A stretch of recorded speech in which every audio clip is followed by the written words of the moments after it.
Bear with me for a sec with this. I hate this angle, but I need to show off my sweater. Okay, so I finished another one. This is a cardigan that Jason Momoa showed off, and there was a story going around recently about how he had one commissioned for Jack Black as well, and they were matching. And the cardigan, the person who he commissioned it from had the pattern up, so I bought the pattern, and then I started making it, and two of my other friends made it, so we all made our own versions. And then I paused this in mid-December because I got to the point where, so it's made in two sections, and I got to the point where I had to seam them in the back, and my seaming was too tight. And I thought, okay, maybe this will like even out when I do the borders, and it did not. So I'm like walking around, got a little like sticky out tail in the back because of how puckered it came in because of the seam. So I had to undo like a couple hours of work, and I got so mad at that I put it down and didn't touch it until this weekend.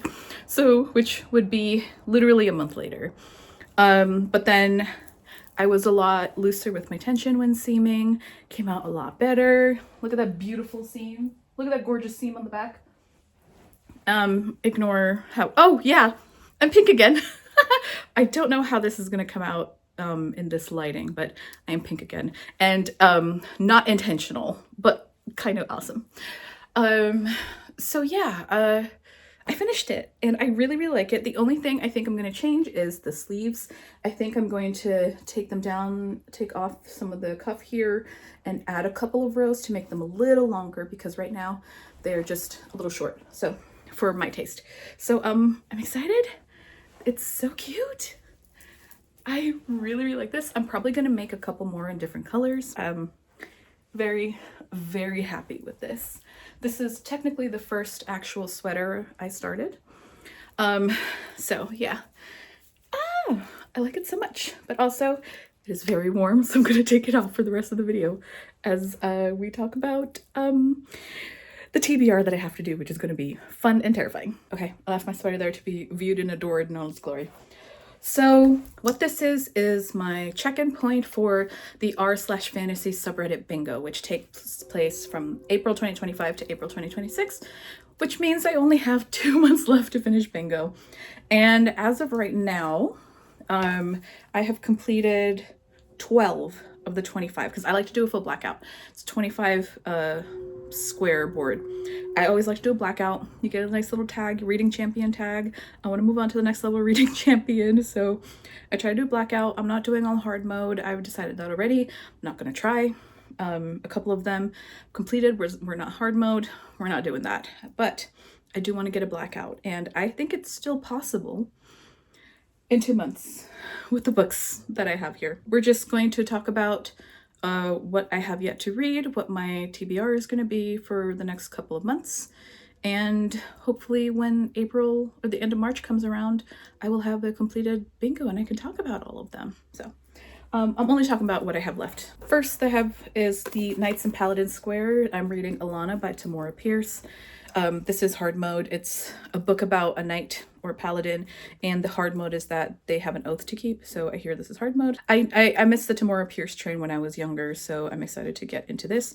And if I like it, like they have the whole series released in these covers. So reading Alanna. Then we have the Published in the 80s Square. So a book published in the 80s, and the hard mode was by a BIPOC author, and that was very hard to find. Pretty much the only real big one is going to be Octavia Butler. So I am going to read Dawn. I think this is probably going to be the toughest read for me because I know she has a lot of tough topics and themes that she approaches, but I am excited to read this one. Next square is High Fashion. I do not have a physical book for this, but I am probably going to do Howl's Moving Castle, which people tell me does count.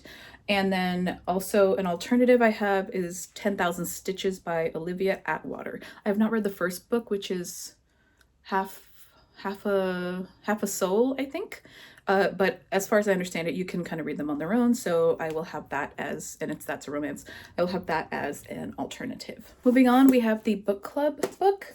So book club or read along book. So essentially this is the book that was at some point part of one of the book clubs on the r/fantasy subreddit. Hard mode is to take part in a current book club as it is happening, as in like comment on the posts and stuff as the month that it's happening, but that ain't happening. So a past book that they read was Lud-in-the-Mist by Mirlees. This is a pre-Tolkien fantasy work, and I really, really like this edition. This is the Herald Classics editions. It's sturdy. I really like that. So Lud-in-the-Mist. Okay, the next square is Parent Protagonist. This square is read a book where the main character has a child to care for, and the child doesn't have to be biologically related to the character. Hard mode, the child is also a major character in the story. I don't know if I'm going to do hard mode for this, but this one, somebody on the Storygraph challenge put this in. This is She, Wolf, and Cub by Lilith Saintcrow. Lilith Saintcrow is a very prolific and popular like paranormal romance, urban fantasy author. This is my pick. For the backup, I do have The Art of Prophecy by Wesley Chu. So I have options, but this one it's kind of long. So, and you know, I only got 2 months to read these, so She, Wolf, and Cub it is. Our next square that I have to do is epistolary. The book must prominently feature any of the following: diary, journal entries, letters, messages, newspaper clippings, transcripts, etc. Hard mode, the book is told entirely in epistolary format. I'm going to read this very soon because I only got 7 days on this from the library. This is Strange Houses by Uketsu. Can you see that? It is awkward, but this is what I got. So this is a Japanese horror mystery that's told entirely in these like floor plans. You can kind of see it. So like the epistolary is that. There's like interviews that happen. I did read like the first section. Yeah, floor plans. I did read the first like section of this when I was trying it at the bookstore, and I liked what I was reading, but not enough to pay the full new $18 price for this paperback. So put it on Hold My Library, looked at Libby, saw that I had like a lucky like cut the line option, so I probably have like 4 more days on this ebook. So I'm going to be reading this real quick. The next square is the Author of Color square. Hard mode is yes, Author of Color square. Hard mode is that it is a horror novel. So I have a ton of Stephen Graham Jones to read, but I'm going to finish out the J. Daniels trilogy. Is it the Angel Lake trilogy? So either the Angel Lake trilogy. I call it the Indian Lake trilogy. So I'm going to read The Angel of India Lake and finish it out. I really like the series. I really love Jade, and I'm excited to finish it. Next is the small press or self-published square. For my small press, I'm going with Neon Hemlock, and this is The Dead Withheld by L.D. Lewis, which is a sapphic paranormal neo-noir. So I'm excited for that one. It's a tiny little novella. Moving on to the next one that I have to finish. I started this quite a while ago, haven't finished. This is the 5 short stories. Hard mode is it's a full anthology or collection. So On the Origin of Species by Kim Bo-young. I really love this cover. You can kind of see the like kind of effect of that. So On the Origin of Species, pink on the inside, man. Pink. Kim Bo-young is a very well-loved Korean speculative author, and this first story in here was really, really good. I just put it down, never got back to it, so I just need to keep this on my bedside table, I think, and just read a story a week or something like that. So that is what I have for that square. Okay, moving on to the next square. It is Stranger in a Strange Land. This is read a book that deals with being a foreigner in a new culture. The character must be either visiting or moving in as a minority. Hard mode, the main character is an immigrant or refugee. I was going to grab The Bruising of Qilwa, which is hard mode. This is by Naseem Jamina. This is about a character who is a refugee from their world, and they kind of do sort of he's a blood magic practitioner, but he does it like medically. An absolutely hard mode. And then I realized The Best of All Possible Worlds by Karen Lord probably counts. This is about an alien race whose world is absolutely destroyed, and they're being taken in by these other people, and it's kind of about them trying to learn to coexist. So I think this will count. But I have the two options if I really need them. Next is Cozy SFF, and they kind of leave that up to your interpretation with some general guidelines. Hard mode is the author's new to you. So I have two options that are new to me. Hard mode. So the first is The Teller of Small Fortunes by Julie Leong. I've had this since it came out. I'm very excited to read this one. I also have The Very Secret Society of Irregular Witches by Sangu Mandanna. I've also had this since it came out. So these are two cozy fantasies, which I still have to read. I'm leaning a lot more towards The Teller of Small Fortunes, but these are my options. Next we have generic title. This is read a book that has one or more of the following words in the title: blood, bone, broken, court, dark, shadow, song, sword, or throne. Plural is allowed. Hard mode, the title contains more than one listed or contains at least one word and a color, number, or animal. So for this, my original pick essentially is The Silverblood Promise by James Logan. This is hard mode, silver and blood. But then I realized I have other bloods. I have Bloodbound by Patricia Briggs.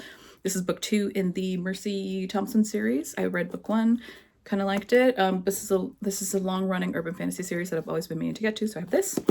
And then I have Daughter of the Blood by Anne Bishop. I just read and loved her most recent first entry in her new series. I read and really loved her The Others series, so I'm excited to go back to this, which is like a classic, and see what she was about in like this format. So 2 bloods here, silver blood here.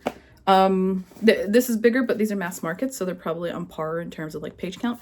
So yeah, I am kind of leaning towards the Mercy Thompson though, because I'm getting to an urban fantasy itch. I really want some good urban fantasy, so I'm leaning towards Mercy. Then lastly is Pirates, which has been really hard for me because I just want to do hard mode, which is pirates are not seafaring pirates, because seafaring pirates are kind of boring to me. I'm gonna be honest with you, and space pirates are more exciting for me. So I tried a book by Aliette de Bodard, The Red Scholar's Wake. I DNF'd it, and that made me realize I've tried Aliette de Bodard so many times and I just don't vibe with her writing. But I did get, this is gonna be a wild one, but I just love the audacity of myself. It's just kind of silly. I just saw someone I'm friends with on Goodreads read this, and I was like, oh, wait, that's actually perfect for my pirates. I'm going to read Star Wars, The Crimson Corsair and the Lost Treasure of Count Dooku. This is part of the Tales from a Galaxy Far, Far Away Aliens series. Yeah, I just think it just sounded so fun to me and kind of silly, and I was just like, if it works for pirates, I'm gonna read it. I'm gonna do it. So I'm committing to this Star Wars novel. So yeah, that is what I have left. Quite the challenge to do in 2 months. I think I can do it. And I am going to restructure my TBR cart, which at this point is kind of just overflow for my actual bookshelves. So I am going to do a little bit more of a Ruthless on haul and a little bit here, restructure my TBR cart, which will give me the space for at least the top shelf of the TBR cart to be my actual TBR. I'm gonna put those books there so that I see them every day when I'm walking by. That is where I am. That is everything that I don't typically do TBRs because I'm much of a mood reader, but this is one of the few challenges where like I actually will follow it and follow some kind of structure. And it's just that I'm behind, which was why I have so many to read. But we're gonna make it work. We're gonna make it work because we're reading a Star Wars novel for this. A very fun looking Star Wars novel, I may add. I'm not laughing because it's like a kind of stupid thing. It feels silly, but in a good way, if you know what I mean. So yeah, wish me luck. As always, thank you for watching, and I will catch you next time. Bye.